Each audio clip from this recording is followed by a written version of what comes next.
Hi, my name is Heidi Yu, and I work with the career education team at Berkeley Career Engagement. It is my pleasure to go over resume fundamentals with you. Whether you're applying for jobs or internships or getting ready for upcoming career fairs, this video will provide tips on how you can start and strengthen your resume. One of the things you want to consider as you approach your resume is what are the skills that you want to highlight through your experiences. Here are 8 competencies that we've identified in alignment with the National Association of Colleges and Employers. These are skills that employers seek regardless of industry. So consider, where have you applied these skills from your courses, projects, and activities? The other thing you want to think about is that employers will communicate skills and experiences that they are looking for in their job descriptions. So you'll want to tailor your resume for the roles you're applying for. Here we have a snapshot of a job description and the qualifications an employer is looking for.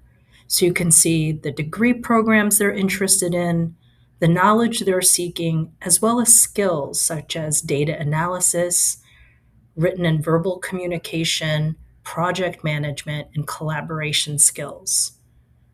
Think about where you've used these skills and all the different things that you do, and intentionally include those experiences on your resume to show these skills. Now, how do you build your resume? These are different sections that you can include on your resume. All resumes will have contact information, education, experience, and skills, but there's certainly other sections that you can include to enhance your resume, including projects, research experience, leadership experience, and interests. It is very important to craft an effective resume bullet point. The bullet points are where you're actually going to show your skills.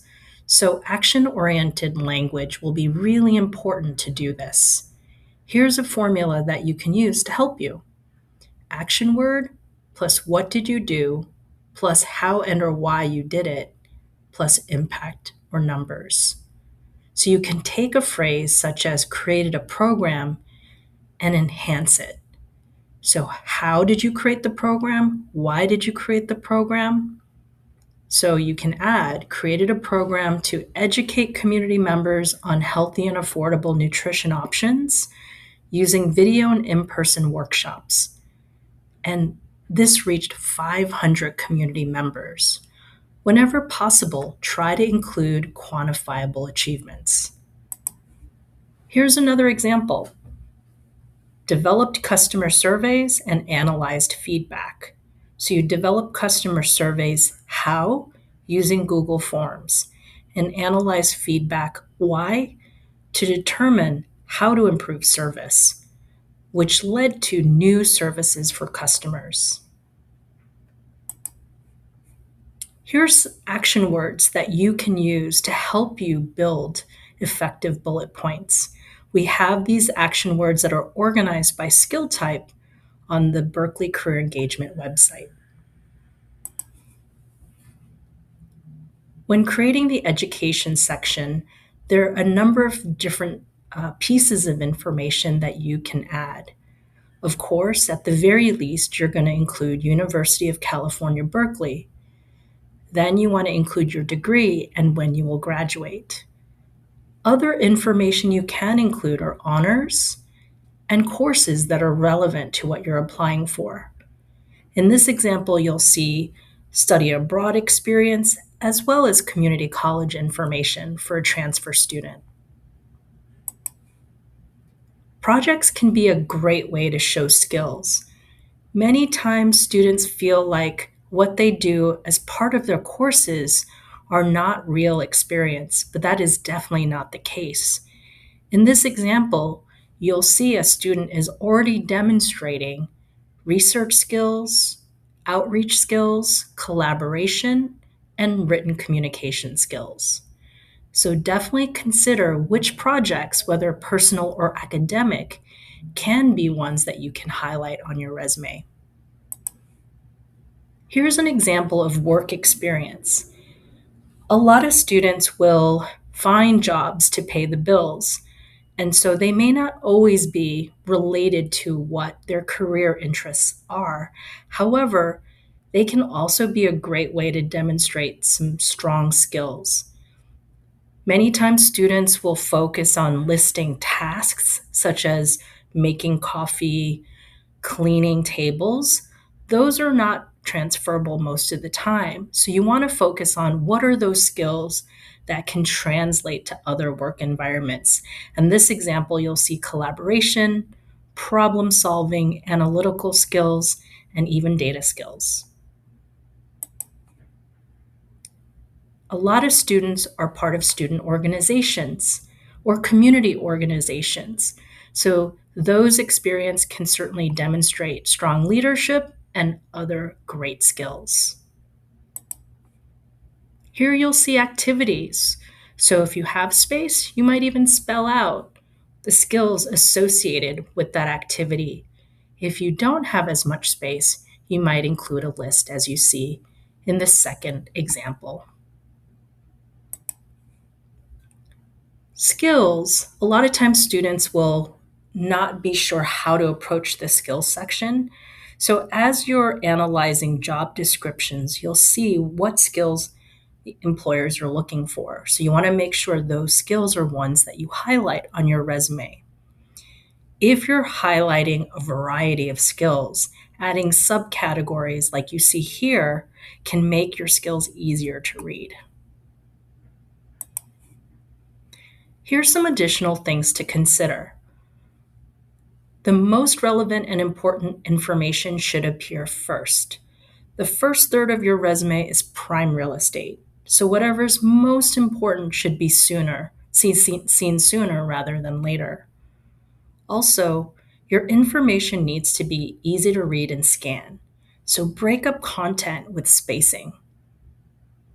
Within each section, dates should be listed in reverse chronological order. So present to the past, the most recent, and then you're going to go backwards in time. For font size, you want to be at 10 to 12 point font, so not too small and not too large. And the font style should be scannable by applicant tracking systems or ATS. And so ones that might work well are Arial and Calibri. Generally keep your resume to one page. Here's some things to avoid. So definitely typos. Make sure that there are no spelling or grammatical errors. And this is where some of the resources I'll talk about in a little bit might be helpful, especially with resume review. Try to avoid using tables, images, icons, as this may impact the ATS systems being able to scan your resume. Also, sometimes students will add information in a header or footer to maximize their space, but ATS systems may not be able to read that information. You don't want to embellish your experience. And lastly, don't compare yourself to your peers. You are unique. You have your own strengths and skills and experiences that you can bring to the table. Here's some samples that we can quickly look at. We have a wide variety of samples on the Berkeley Career Engagement site.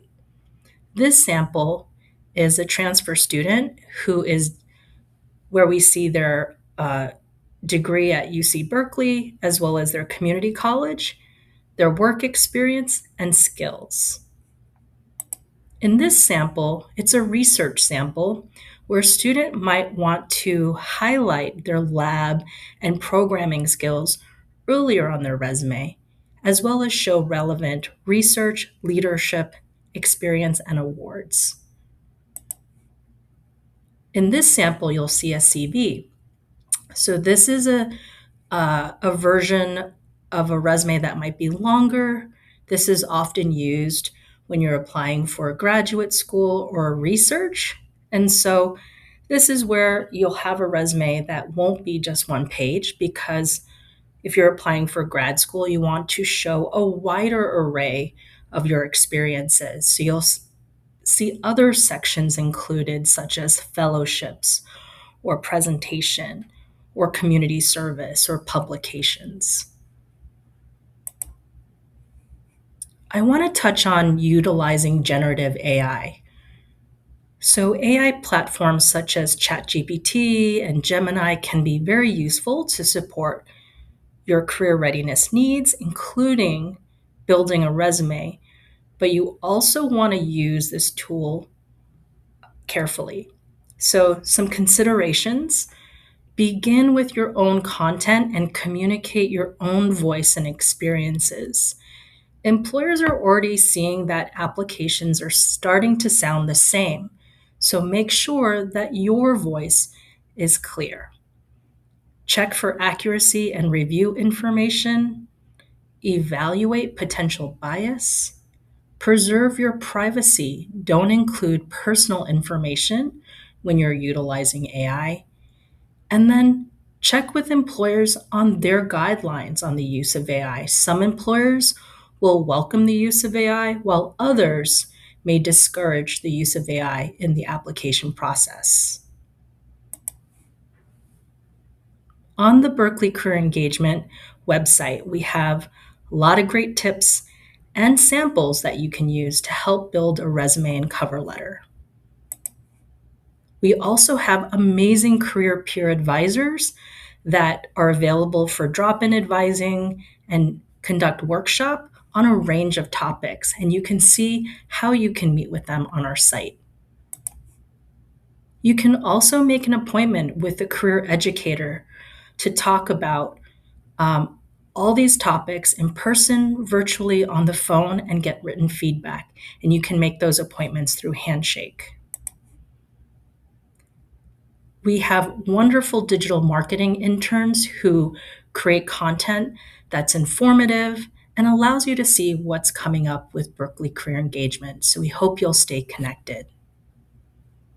Thank you for just joining me to learn more about resume fundamentals, and we look forward to seeing you either in an appointment or an upcoming event.